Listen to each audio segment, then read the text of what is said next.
Kisah Nabi Soleh alaihi salam. Nabi Soleh berasal dari keluarga terpandang di kalangan kaum Tsamud. Kecerdasannya menonjol, baik hati dan ramah, pandai bergaul, serta sabar dan disukai oleh kaumnya. Nabi Soleh adalah seorang yang berani. Bakat kepemimpinannya sudah tampak sejak muda. Beliau berani memimpin dan menyelesaikan masalah umatnya dengan baik. Beliau menyelesaikan masalah umat dengan bermusyawarah. Nabi Soleh alaihi salam diutus kepada kaum Tsamud. Kaum Tsamud adalah keturunan dari Nabi Nuh alaihi salam. Mereka masih ada hubungan dengan kaum Ad yang dibinasakan pada zaman Nabi Hud.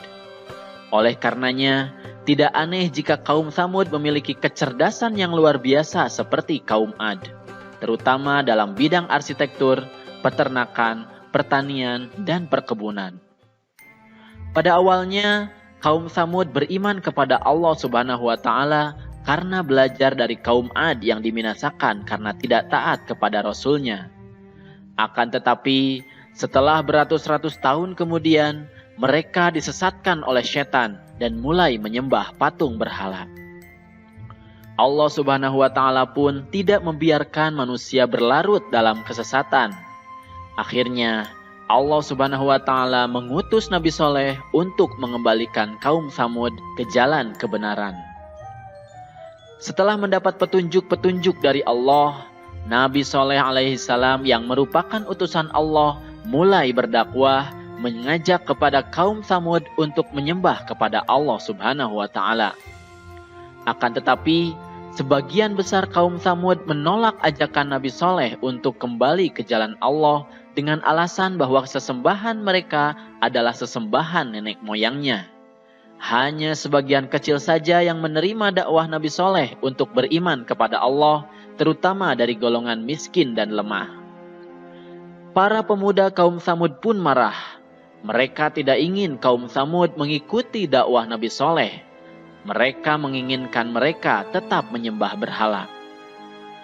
Akhirnya, untuk meruntuhkan wibawa Nabi Soleh, mereka menantang Nabi Soleh untuk menurunkan mukjizat yang mereka yakini Nabi Soleh tidak akan dapat membuktikannya. Nabi Soleh pun menuruti permintaan mereka dengan syarat bahwa mereka harus beriman kepada Allah. Lalu mereka pun pergi ke atas gunung. Dengan penuh pengharapan, Nabi Soleh alaihi salam berdoa kepada Allah Subhanahu wa Ta'ala untuk menurunkan mukjizat.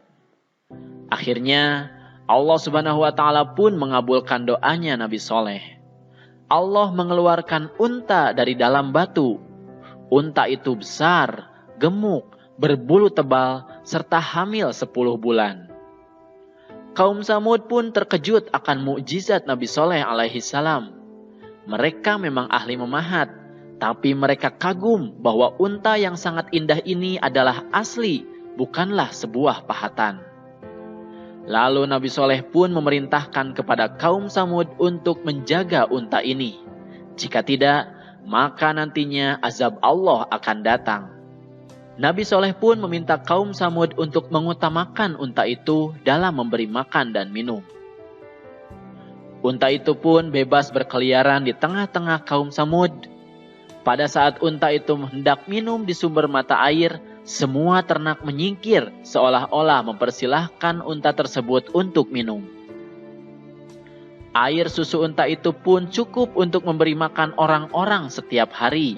Mereka boleh memerahnya, tapi tidak boleh mengganggunya. Akan tetapi, mukjizat Nabi Soleh ini tidak menjadikan para pemuda kaum Tsamud beriman. Meskipun hal tersebut membuat Nabi Soleh semakin disegani dan semakin bertambah orang yang beriman, mereka tetap berpegang pada sesembahan nenek moyangnya. Akhirnya, para pemuda pun mengadakan pertemuan untuk menghentikan dakwah Nabi Soleh alaihi salam, dan mereka pun sepakat untuk membunuh unta tersebut. Lalu mereka mengutus para penjahat yang kejam untuk membunuh unta tersebut. Setelah itu, mereka mengumumkan bahwa unta Nabi Soleh telah mati, berharap kaum Tsamud yang telah beriman kembali ke agama nenek moyangnya.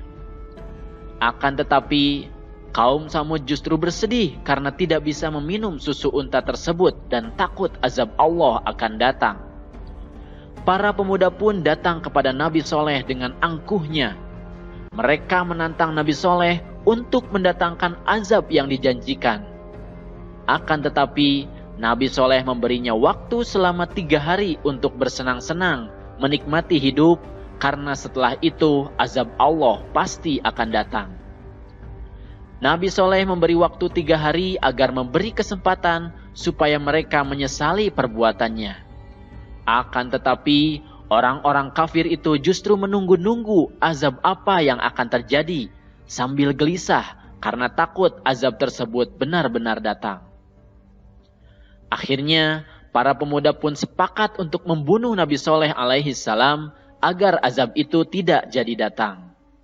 Mereka mengutus kembali para penjahat kejam yang telah membunuh unta Nabi Soleh untuk membunuh Nabi Soleh. Akan tetapi, rencana tersebut digagalkan oleh Allah Subhanahu wa Ta'ala. Allah menghentikan mereka dengan menimpakan batu dari langit sehingga para penjahat itu mati. Kemudian Nabi Soleh beserta kurang lebih 110 pengikutnya pun berhijrah ke Palestina untuk menghindari azab yang akan didatangkan oleh Allah Subhanahu wa Ta'ala. Meskipun begitu, Nabi Soleh alaihi salam bersedih karena sebagian kaum Samud masih tidak mau beriman kepada Allah. Setelah 3 hari berlalu, datanglah azab dari Allah yang dijanjikan. Terdengar suara sangat keras dari langit, petir menyambar, dan bumi pun berguncang. Akhirnya, kaum Samud yang kafir pun mati dengan mengenaskan. Bangunan-bangunan yang telah didirikan ambruk, maka binasalah kaum Samud tersebut. Sampai saat ini, kita masih bisa melihat bangunan-bangunan yang didirikan kaum Samud tersebut berada di Saudi Arabia. Nah adik-adik, itulah kisah keteladanan Nabi Soleh alaihi salam. Dari kisah tersebut, ada beberapa hal yang harus kita perhatikan. Yang pertama, kita harus taat kepada Allah Subhanahu wa Ta'ala dan Rasul-Nya. Jika kita tidak taat kepada Allah dan Rasul-Nya, maka bersiap-siaplah azab akan didatangkan kepada kita. Na'udzubillahi min dzalik. Kemudian yang kedua, kita harus beramar ma'ruf nahi mungkar atau menyuruh kepada kebaikan dan mencegah kepada kemungkaran. Kemudian yang ketiga, kita harus berani ketika berbuat benar. Dalam kehidupan sehari-hari, kita bisa berani berkata benar, menjauhi sifat-sifat buruk, dan berani mengakui kesalahan.